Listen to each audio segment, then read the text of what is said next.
Thank you, Bill. Want to welcome those who are watching. It is a stormy morning in Enid, Oklahoma. It's a stormy night. May have some storms coming through while we're talking, but appreciate the ladies who came out risking life and limb, and Bill Blum coming and giving us the ability to broadcast. For those of you who are watching, I just reminded the ladies, we will take 1 week of a break next week. If you have a Bible, go ahead and open to Ezekiel 12. And Jan, because we have to read several passages of Scripture to understand this, I'll lead us in prayer. But anything you'd like to say to us before I do? Read the top 4. Those are the newest on the absolutely. prayer requests. And yes. I just got a text from Jan, her husband's, they're on the way to Oklahoma City for surgery this morning. So keep them in mind. It's absolutely. For John. Yeah. Oh, it's for John's surgery? Mm-hmm. I'll give them a call as well. Thank you for that. And appreciate Tim and Ann and their ministry to Edith. We'll continue to pray for Edith. So let me lead us and we'll get started. Father, for the Martins, for John, for Edith, we ask for your mercy. Thank you for these women who love you enough and your word enough to come out in miserable weather to study the book of Ezekiel. Guide our thoughts, our discussion, the questions, the comments, for your glory and our good. In Jesus' name, amen. All right, here we go. Ezekiel chapter 12. And Jesus said at least 8 times, whoever has ears to hear, let them hear. 8 times in the Gospels, and then this is repeated 8 times in the book of Revelation. By the way, no, you're fine, Sue. We're broadcasting, so that's just confirmation. Don't worry about it. When we get through with Ezekiel, what you'll discover is Revelation taps into Ezekiel in ways no other book does.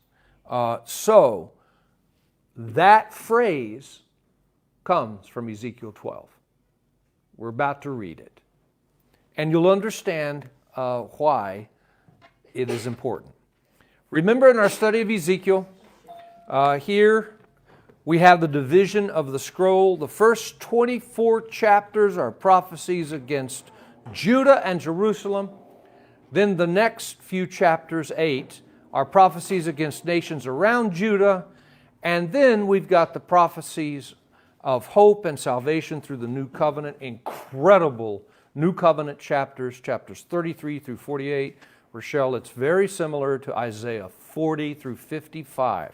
In fact, it's interesting, chapters 33 through 48, that's 16 chapters, just like 40 through 55, just like the book of Romans. So I tell people all the time, if you want to read Romans in the Old Testament, go to Ezekiel 33 through 48, go to Isaiah 40 through 55, because the gospel is in those places.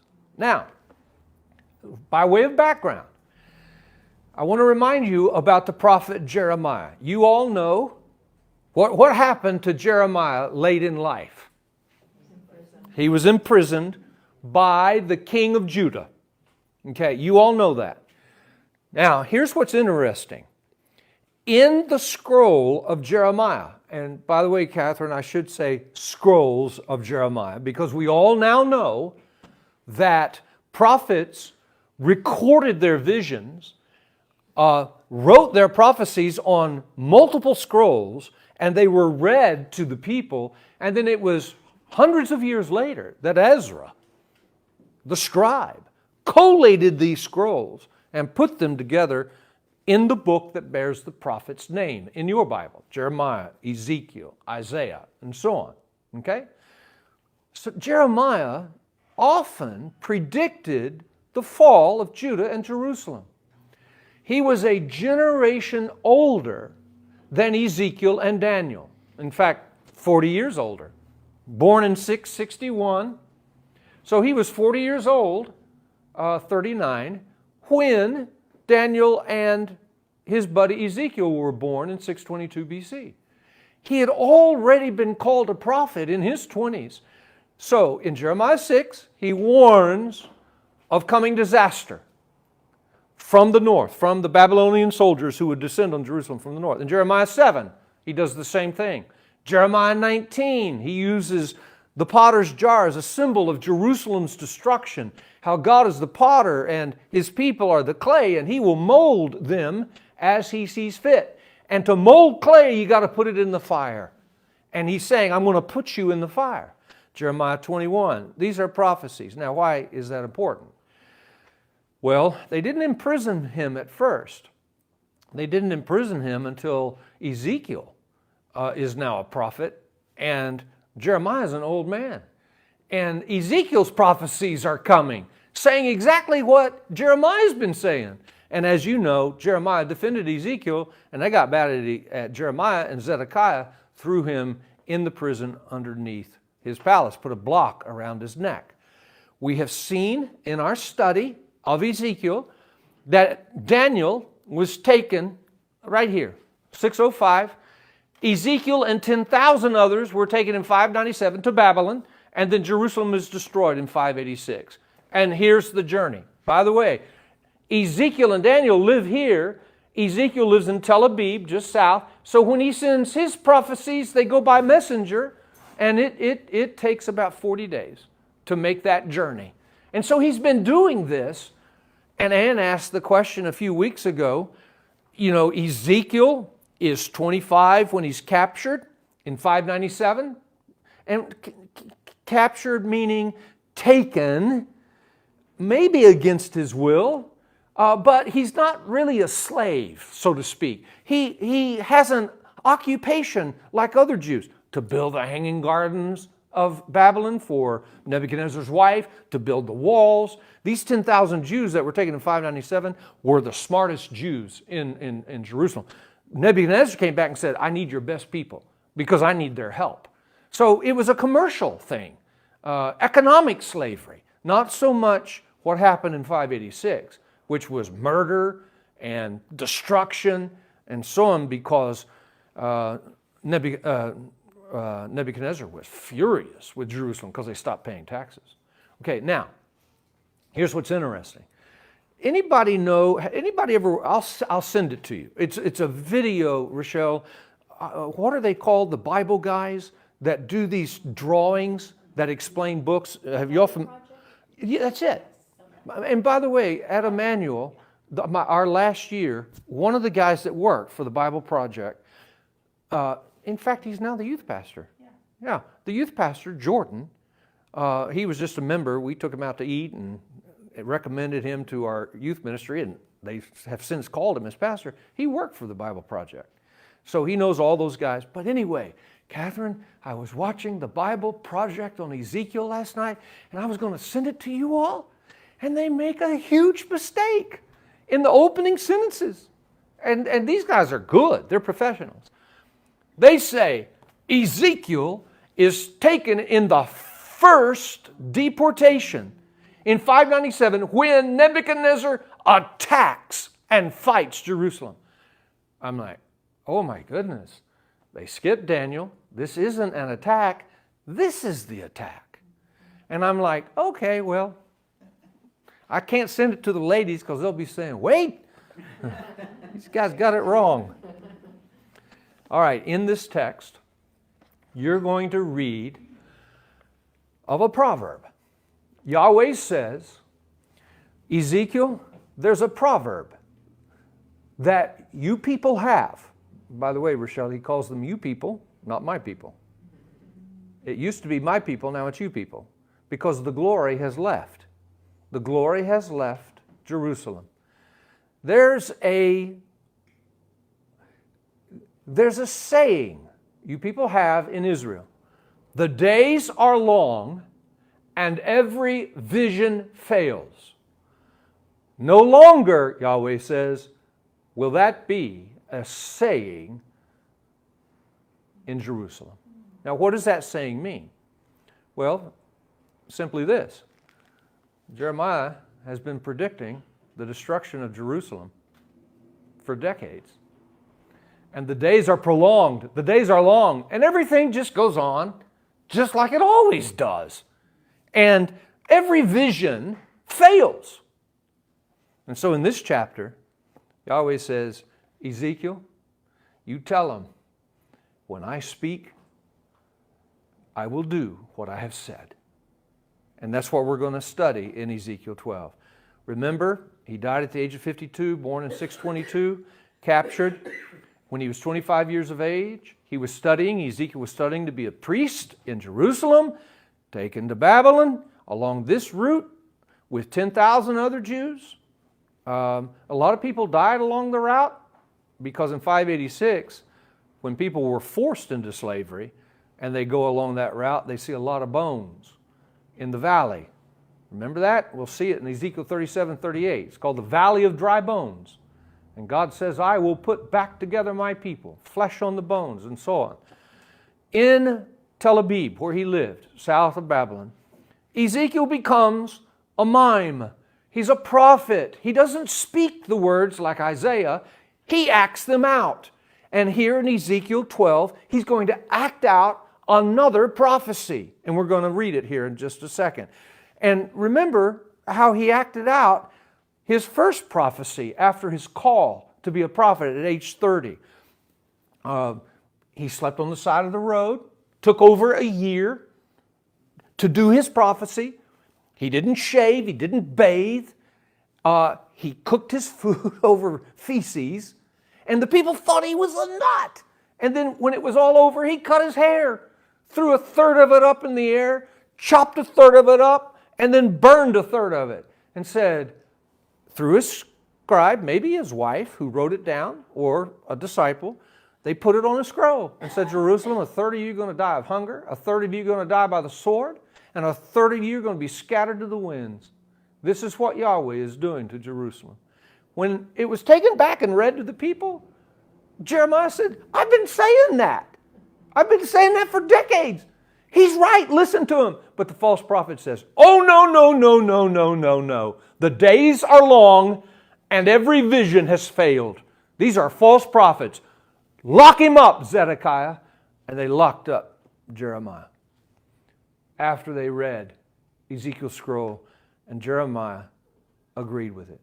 Rochelle, there were probably a few other prophets that agreed with it too, but they were put to death and their bodies were left in the streets. We saw that in Ezekiel 11. Now, we just finished Ezekiel's vision from chapter 8 to chapter 11. Remember, he starts prophesying when he's 30. That's 592 BC. Babylon destroys Jerusalem in 586.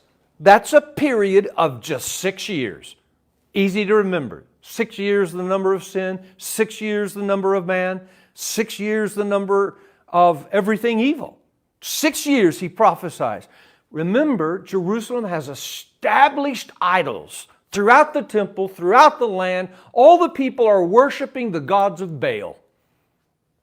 And Ezekiel's like, you have abandoned your God. He is divorcing you, and Jerusalem is about to be destroyed, and the temple will be brought down. He sees it in this vision that we studied for the last 4 weeks.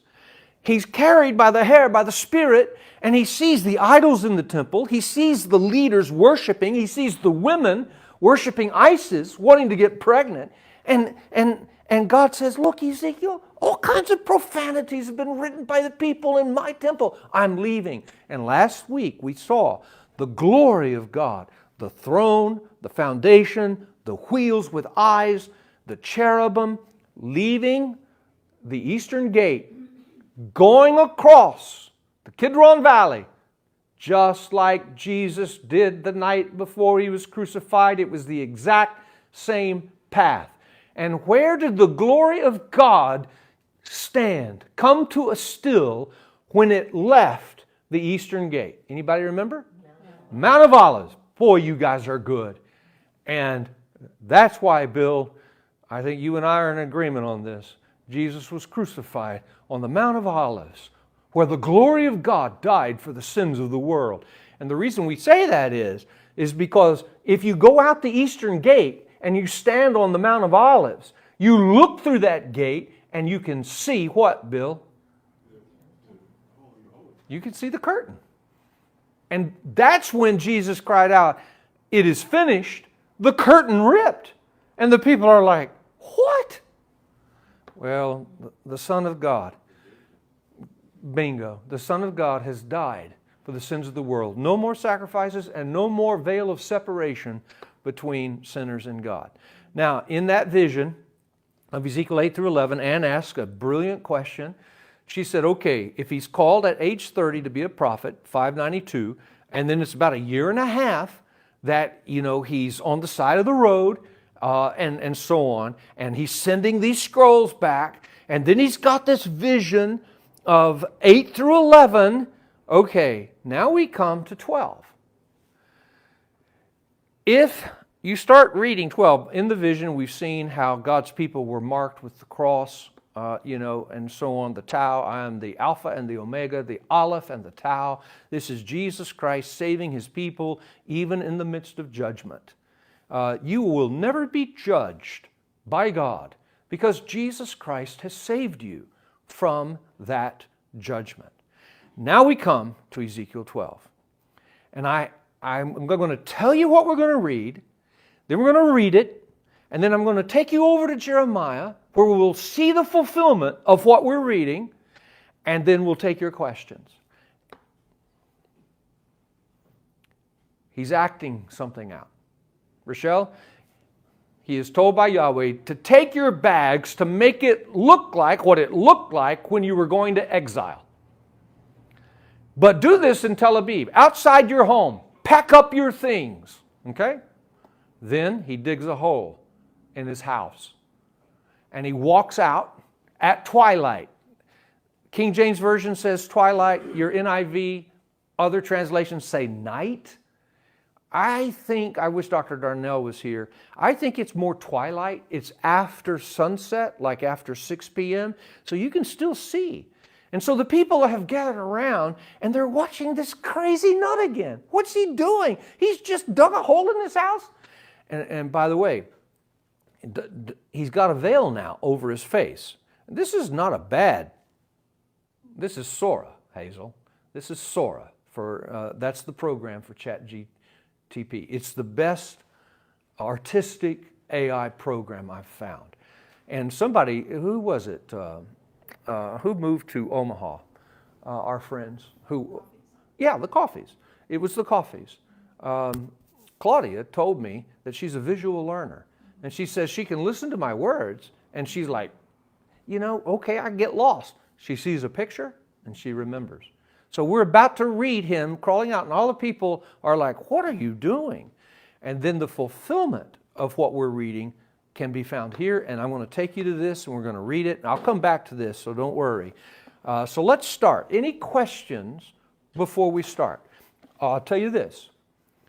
This prophecy gives me chills because he is showing the people how King Zedekiah is attempting to escape through the breach, a hole in the walls of Jerusalem, and how he is caught. And we're going to see that Zedekiah is caught by the Babylonian soldiers, and he is brought before Nebuchadnezzar, king of Babylon, at a place called Riblah. And that's where his sons are killed. That's where Zedekiah's eyes are gouged out. And Zedekiah and his wife are dragged in 586 BC to Babylonian exile, where King Zedekiah dies. Very, very gruesome. But here's the deal as we read this. This is hard, Jen, but I'm going to have to say it. It's hard. It's Yahweh who's doing this. He's the one who's casting the net. Dr. Darnell would say, Wade, keep it up. Keep telling them, because Western Christianity has this idea of God that He's only good and He's trying, well, hang on now, for everything to be good. And that is true. He is good. No denial. But you must understand, nothing evil in this world happens, but that the Lord is in charge of even the evil. That is very difficult for people to accept. But all I can tell you is this. If you read Ezekiel 12, you see the sovereignty and providence of God. Nothing is happening in Kiev outside of the will of God. Nothing is happening in Moscow. Nothing is happening in Washington, D.C., the Mexico border. Nothing is happening in the El Salvadorian prison outside of God casting His net. Now, that's not me saying it. By the way, Jan, that'll get you kicked off of YouTube. It'll get you kicked off of Facebook. Don't do that. I know. Sorry. But it's the Bible. You either accept the Bible or you reject it. And, you know, Rochelle, one of the reasons people don't believe that is because they don't read the Bible. It kind of flies in the face of the trite little spiritual quips that you hear, like, He is for you, and, you know, things, I mean, they sound kind of cutesy, but they're not scriptural. I mean, He is for us. It is. It's just But- the methods He uses are not always. We don't want His methods. Want it, right? Yes. And by the way, Catherine's right. He is for His people. But the wicked who reject Him will find His judgment. So we can say with confidence, all things work together for our good. That's a promise. But it doesn't say all things are good. It says all things work together for good. Cancer's not good. Murder's not good. War's not good. But God casts the net and works all things for good. You say, well, why do these evil things happen to people? The answer is it's judgment. What they have wanted has come upon their own heads. Rochelle, you're right. People don't like to hear that. well, they use it as an evangelism As a tool, and Correct. it's not, that's for His children. Correct. Not the world. And I think you've seen the TV commercials, like the John 3:16. He gets stuff. us. He gets us, yes. Oh, He gets And us. I'm like, No, He gets us. Yeah. By the way, that message ought to be within the confines of a building where people trust Yeshua. He gets us. But to the world, it ought to be He casts the net to catch us and judge us. But man, I'll tell you something. I got family members, and I found this out. I won't mention family members. Who?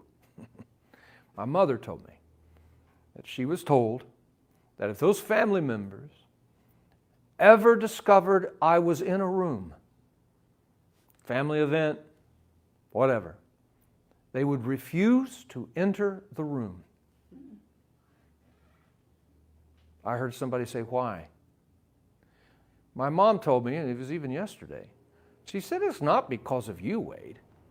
It's because of your message. They don't want to hear that there's judgment for the wicked. By the way, they're homosexual, married to transgenders, you know. And by the way, Rochelle, you know me. That's just one sin among many. Adultery, theft, stealing, churches who prey, you know, on little girls. I mean, so we can talk about it all. And by the way, you know I talk about all of it and the judgment that comes because of it. But hear me. No judgment on you because you're in Christ. But you might find yourself in the middle of a nation that is being judged. The towel is on your forehead. All right, let's start. Verse 1. Then the word of Yahweh. Remember, all capital letters. It's the name of our covenant God. The word of Yahweh came to me saying, Son of man. Ezekiel is called Son of Man more times than any other title. Who is the other person called Son of Man in your Bible? Jesus. It's the favorite title of Jesus. Ezekiel, if you will, is like the Old Testament Yeshua. His words are very similar to Jesus. That was the one criticism that I have of physical representations of Jesus in Christmas pageants. He's way too soft. Ezekiel's not soft, neither was Jesus. Son of man, you live in the midst of a rebellious house. This is the house of Israel. Who have eyes to see, but do not have ears. They have ears to hear, but they do not hear. They have eyes to see, but they don't see. They have ears to hear, but they don't hear. For they are a rebellious house. Jesus said this 8 times. He that has ears to hear, let him hear. Now, why does he say that? You know, little kids, Hazel, when I would teach them in Sunday school, they're so literal. They were like, you mean people don't have ears and they can't hear? And you have to take them to this passage where it originates. No, they've got ears to hear, but they don't hear. Why? Because they are what? Rebellious. What's another word in verse 2? Catherine, are you reading from NIV? Last word. They don't hear because of why? Rebellious. Any other word? And what is? Rebellious house. Rebellious. So what makes a person deaf to God is rebellion. Are you thinking with me now? So they're choosing to be rebellious. Bingo. God's speaking. Judgment's coming. They're deaf. They're not listening because they're choosing their rebellion. So they have ears, but their heart is hard. That's the origin of this phrase. Does that make sense? So Jesus, by the way, to whom did Jesus use this phrase to? Anybody remember? You got it, Sue. Pharisees and the Sadducees. These were the people who were religious, but their hearts were rebellious. They were taking money from the poor. They were giving seats of honor to the rich. And Jesus would teach them and say, you who have ears to hear, hear. Make sense? But they didn't hear. Why? Because their hearts were rebellious. It comes straight from Ezekiel 12. All right, let's go on. Therefore, Son of Man, little phrase here. Anytime you come across the word therefore in Scripture, you should find out what? What it's there for. Therefore is a connecting word. So, help me out now. You're doing good. I'm asking you. Therefore is connecting what? To what? His vision that he had. Bingo. Because they are rebellious, and the vision, Hazel says, of what he's just seen, the rebellion, the idolatry, therefore, now you're to do this. This is to show them what's coming because of their rebellion. Verse 3.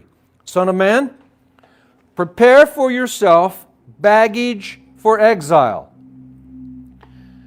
To go into exile within their sight. By the way, Rochelle, they would have known what exile baggage looked like. Because they're only 597 to, this is probably, I would say 588. You can put 588 at the top of 12. It could even be 587. They're 10 years or within from having gone to Babylon themselves. So the people that are watching are people who would have packed their exile baggage. And now they're watching Ezekiel come outside his house and pack his exile bags. Here we go, right here. And so they're standing around saying, Ezekiel, what are you doing? Now watch. Let's go on. Perhaps they will understand, though they are a rebellious house. Understand what? Understand the exile, why they're there, what's coming, what he's been talking about. But he says, but they're a rebellious house. They're probably not going to hear. And then he goes on and says this, verse 4. Bring your baggage out by day in their sight as baggage for exile. Then you will go out at evening, is what NASB says. Some of your translations say at night. King James Version says at twilight, in their sight, as if those going into exile. By the way, Rochelle, the reason I believe it's twilight is because it's within their sight, unless it's a full moon or, I mean, does that make sense? Okay. Load the baggage on your shoulder in their sight and carry it out in the dark. Just like this picture reveals. You shall cover your face so that you cannot see the land. For I have set you as a sign in the house of Israel. Right here. This is, I thought, a great... What you did in covering your face is you would throw it around your face so that you could... you could only see right in front of you. You couldn't see the scope of the land. Why would you throw something over your face? What's the reason for it? You're going away. Correct. You're going away, and Hazel, you're running away, and you don't want to be identified. You don't want people to know who you are. You say, why? Because remember, this is a prophecy that is fulfilled in 586. And I'm going to show you where it's fulfilled in just a moment. Let's go on. So, verse 7, Ezekiel says, or his scribe, Catherine, whoever's writing this, I did so, verse 7, as I had been commanded. By day I brought out my baggage like the baggage of an exile. Then in the evening I dug through the wall with my hands. By the way, the wall was made of dirt and clay, adobe clay in Tel Aviv. So, you could dig through it with your hands. It's not like wood. In the evening, I dug through the wall with my hands. I went out in the dark and carried the baggage on my shoulder in their sight. Now, Rochelle, this is what I call nosy neighbors. There's no entertainment. There's no internet. There's no television. There's no thunder that keep you up until 12:30 at night watching the greatest comeback in NBA history. Your entertainment is that crazy nut that lives down the street. And so you go out and people are saying, what's he doing? Well, look, he's got his bags right there. What's he doing? Well, look, we're hearing some. Here he comes walking out, throws his baggage over his shoulder, and away he goes. And they're like, what? All right, make sense? 8. In the morning, the next morning, the word of Yahweh came to me, saying, Son of man, has not the house of Israel, the rebellious house, said to you, what are you doing? By the way, what that means is as he's leaving, pulling the scarf around his face, his neighbors are saying, what are you doing? Where are you going? What does this mean? Listen, you think it's tough to be a preacher in 2025. Try to be a preacher in 588 BC like Ezekiel. Say to them in response to what are you doing? Verse 10. Thus says Adonai Yahweh, the burden concerns the prince in Jerusalem. Underline that. The burden concerns the prince in Jerusalem. Now let me ask you a question. What is the burden? Bingo. The rebellion, the sin. Hey, by the way, you remember John Bunyan in Pilgrim's Progress? Pilgrim had what on his back? He had a burden. What did the burden represent? His rebellion, his sin. And remember, all along the way in Pilgrim's Progress, people kept saying to him on his pilgrim's journey, hey, you're okay, pilgrim, don't worry about it, we're going to help you. We're going to give you wisdom, like the false prophets. John Bunyan was in jail when he wrote this, and he was in jail because he was preaching the gospel, and the English authorities said, you don't have a license to preach. He wasn't part of the Anglican Church. He was a nonconformist. He is what we would call a Baptist. And you don't have a license to preach. So the state put him in jail. And then he wrote Pilgrim's Progress. And by the way, he would have been very familiar with Ezekiel. This burden on his back is a picture of the rebellion of whom? We just read it. I ask you to underline it. Of whom? The prince. What? Okay. The question I had when I read that, did he in essence blame the prince That's a great for question. encouraging his people of the rebellion? Hazel, brilliant question. Before I answer it, I want you to answer me. Who's the prince? It's a tough one. You're going to get it. Starts with a Z. Zedekiah is the prince. What you've got to understand is this. In ancient cultures, prince was a synonym for king.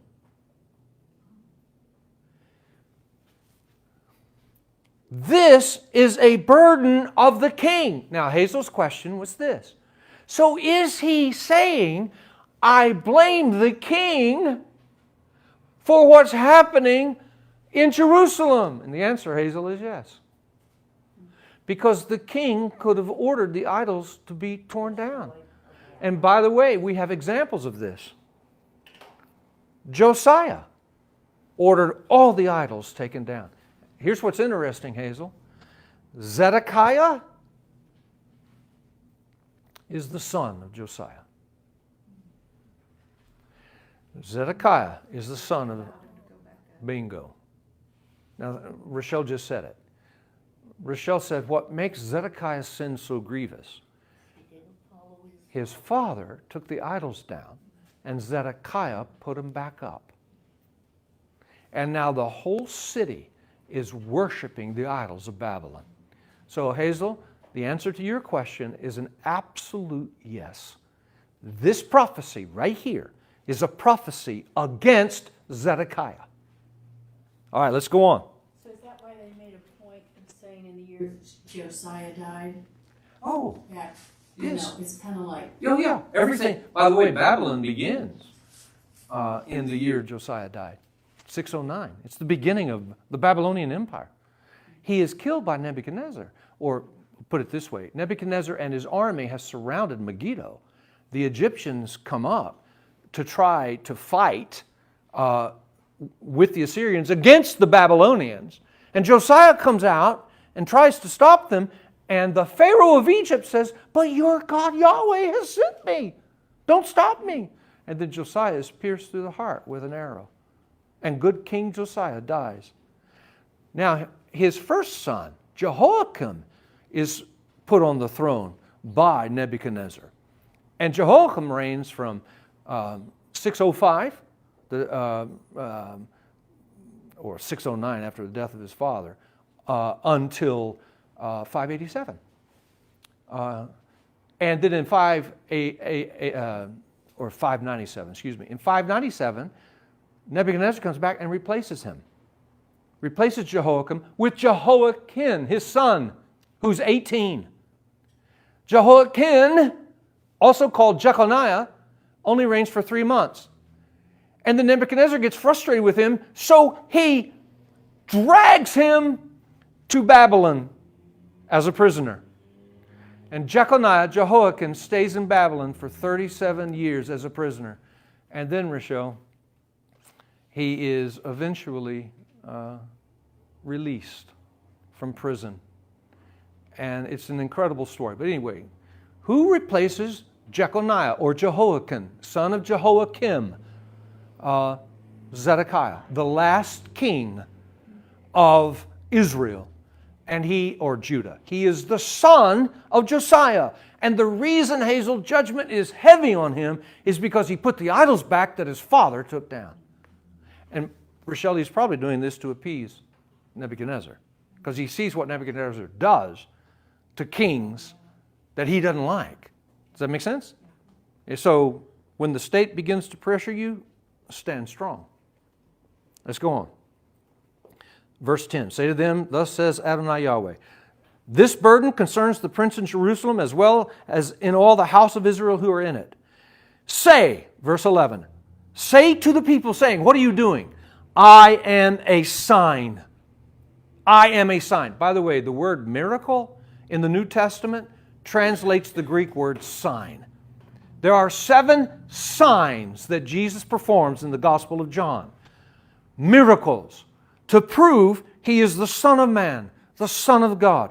This is a sign.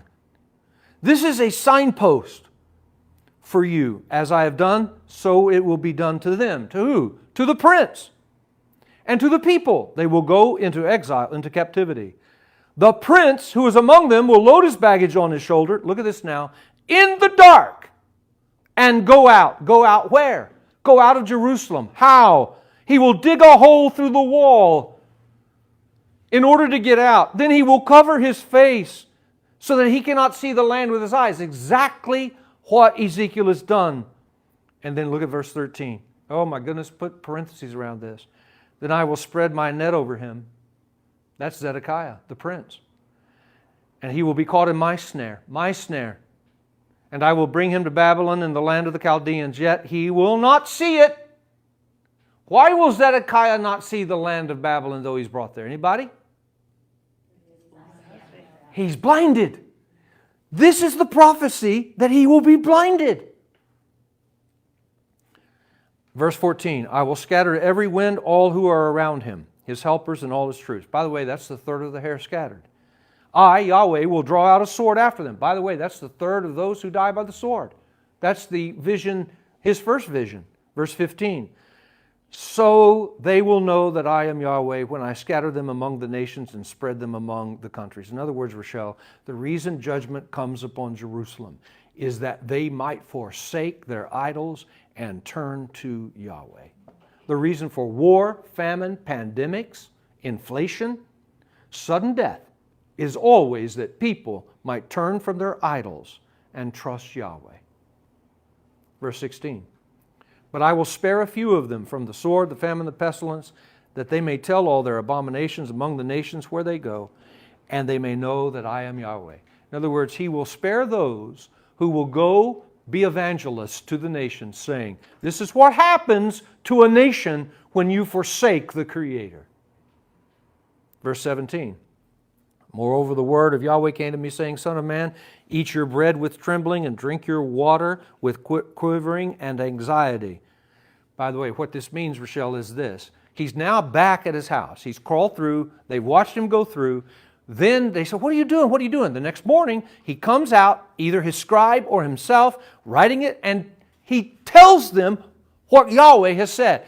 And then he's to take his drink, and his hand shakes. Then he's to take his bread, and his hand shakes as he eats. He quivers. That's what this is saying.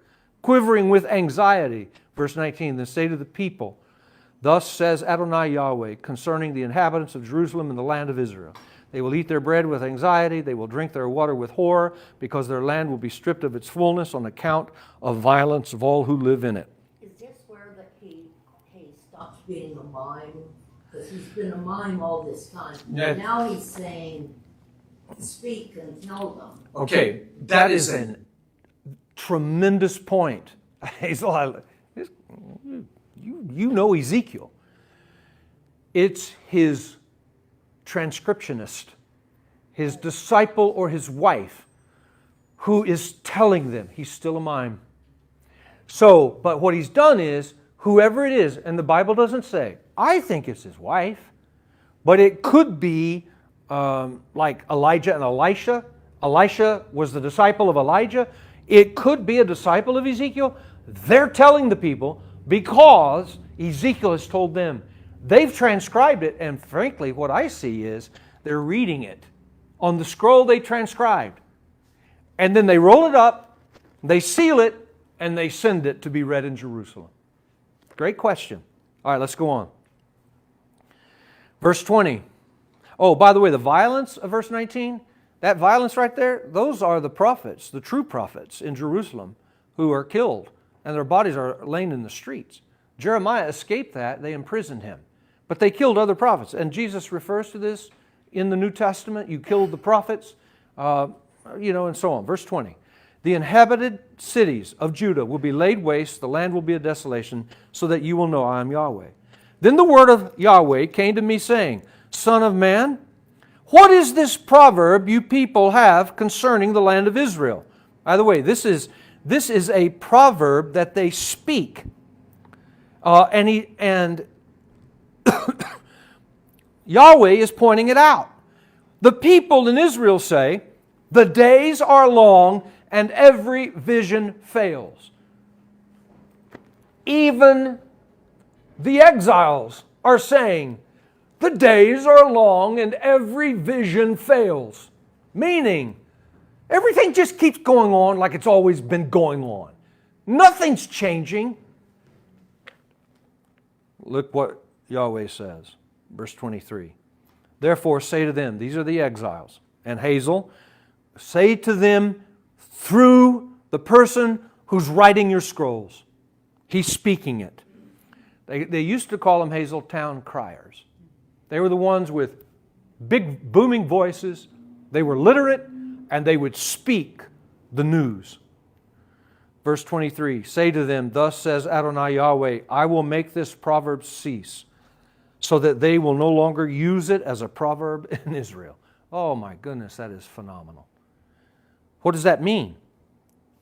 Well, that simply means this. They're saying, the prophets say God's bringing judgment. Everything goes on for decades. Jeremiah's been saying this forever. Now Ezekiel's saying it. Nothing changes. Nothing changes. The days are long and every vision fails. Yahweh says, tell them, last part of verse 23, the days draw near as well as the fulfillment of the vision. For there will no longer be any false vision or flattering divination within the house of Israel. These were the false prophets who said, prosperity, prosperity. We are God's people. We're in the walls of Jerusalem. The ones that are in rebellion are the ones in exile. Those false prophets will come to an end. For I, Yahweh, will speak, and whatever word I speak, I will perform. It will no longer be delayed, for in your days, O rebellious house, I will speak the word and perform it, declares Adonai Yahweh. Furthermore, the word of Yahweh came to me, saying, Son of man, behold, the house of Israel is saying, the vision that he sees, look at this now, the vision that he, the Son of Man, Ezekiel sees, is many years off from now. And he prophesies, even if it's true, it's way, way off. Therefore, Ezekiel, say to them, through the scroll, through the scribe, none of my words, Yahweh says, will be delayed any longer. Whatever word I speak will be performed, declares Adonai Yahweh. Now, let me show you this, because we're almost out of time, and I want to take any questions that you have. I want to show you something.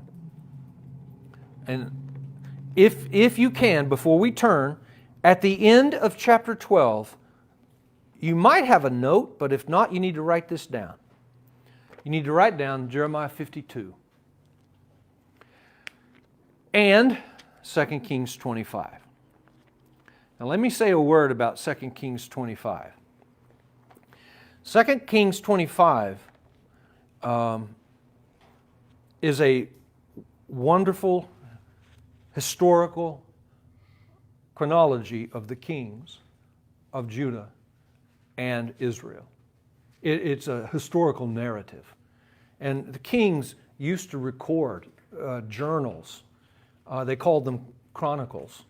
And Ezra and others would collate the chronicles of the kings, and they would give the history of Israel and of Judah, because the kings recorded it. Now, Jeremiah 52, let's look at this first.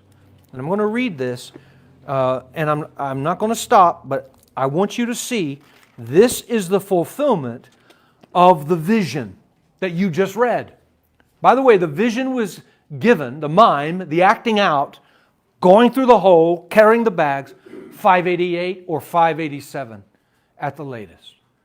It was fulfilled in August of 586. Catherine Jeremiah did exactly what Ezekiel did. He wrote many scrolls that were later collated. This portion of the book of Jeremiah, Jeremiah 52, is a scroll written after August 586, after the fall of Jerusalem. And we're about to hear what happened to Zedekiah. Zedekiah was 21 years old when he became king, and he reigned 11 years. When is that? 597 to 586. That's the 11 years. See, I'm not giving you dates out of thin air. Jen, your husband, said the other day, wait, do you just make all this stuff up? Yeah, I laughed my head off. I'm like, no, I don't make it up. So he reigned 11 years, 597 to 586. So Zedekiah, think with me now, 11 years, he's 33 years old. Let me say something that will blow your mind. Zedekiah is a type of the Antichrist. He died at age 33. He is the prophet of rebellion, the idolater prince. Jesus, the Messiah, is the true prince. He died at age 33. All the children of the Antichrist die. The children of the Messiah live. The nation of Zedekiah, the Antichrist, collapses. The nation of the Messiah is an everlasting kingdom that endures forever. Zedekiah is a type of the Antichrist. Blind. You have your father, the devil. You are blind. Jesus Christ is the light of the world. So if you ever want to compare good and evil, go to Zedekiah and go to Jesus. All right, let's go on. Zedekiah was 33 when he died. His mother's name was Hamutal, the daughter of Jeremiah of Libnah. Verse 2. Now, by the way, did you catch that? Daughter of Jeremiah of Libnah. Verse 2. He did evil in the sight of Yahweh, like all that Jehoiakim had done. By the way, Jehoiakim was his brother. So Jehoiakim, with an N, is Jehoiakim's son, also called Jeconiah. So Zedekiah is Jehoiakim, who only reigned for 3 months and then was removed by Nebuchadnezzar. Zedekiah is his uncle, Jehoiakim's uncle. So they're all related. Okay, he's the prince. Verse 3. For through the anger of Yahweh, this came about in Jerusalem and Judah, until he cast them, the people of Jerusalem, out of his presence. Zedekiah rebelled against the king of Babylon. Now it came about in the 9th year of his reign, on the 10th day of the 10th month, that Nebuchadnezzar, king of Babylon, came, and his army, against Jerusalem. They camped against it, built a siege wall around it. So the city was under siege until the 11th year of King Zedekiah. 18 months, basically, the city is under siege. On the 9th day of the 4th month, the famine was so severe in the city that there was no food for the people in the land. This is one of the 4 horsemen. This is the famine. That's his inflation. There's no food. Verse 7. Then the city was broken into, and all the men of war fled, and went forth from the city at night by way of the gate between the 2 walls, which was by the king's garden. Though the Chaldeans were all around the city, they went by the way of Arabah. But basically, Rochelle, what this is saying is this. This is not a public entrance. This is the king's garden, surrounded by walls. They dig through the walls at night with bags to escape. Verse 9. Then they, the Babylonians, captured the prince, King Zedekiah, brought him up to the king of Babylon at Riblah. I'm going to show you this. Here's Jerusalem. They're sneaking out through a hole they dug around the walls of the garden of the king to go to Arabia, The road to, they're caught by the soldiers. Look how far they take them. Riblah. By the way, does this ring a bell?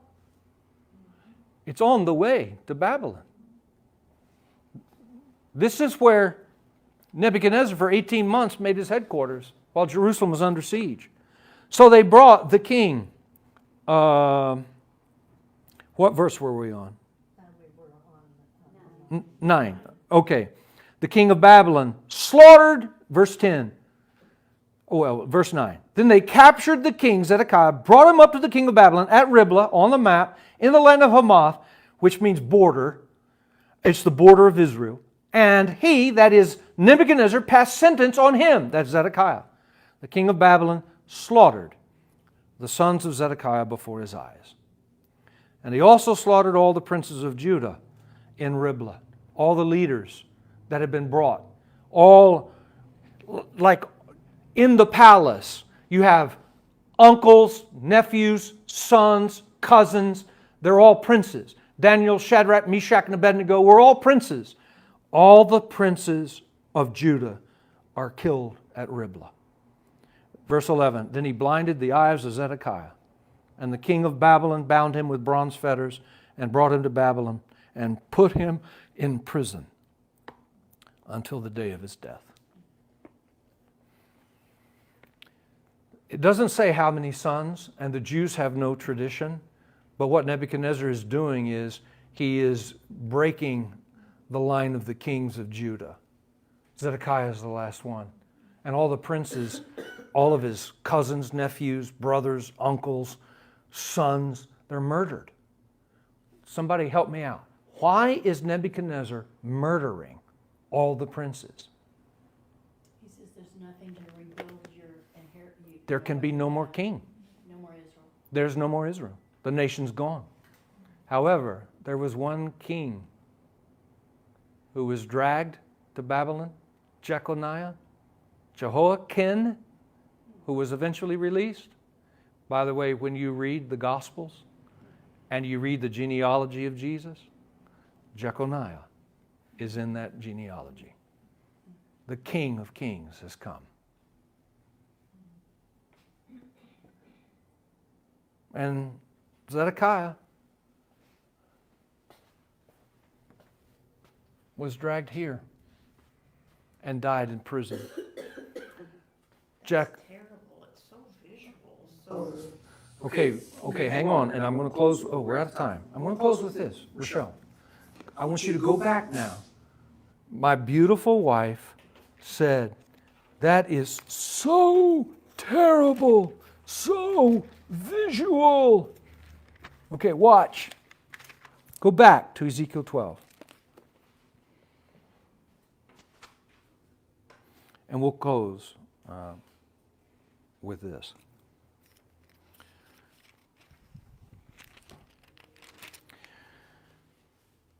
Verse 13.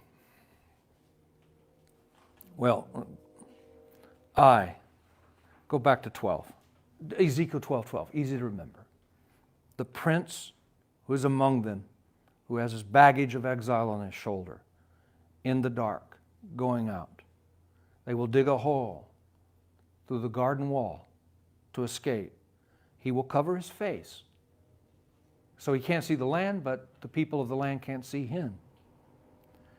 Verse 13, but I will spread my net over him, and he will be caught in my snare, and I will bring him to Babylon in the land of Chaldeans, yet he will not see it, though he will die there. I. See, this was my point, and we close with this.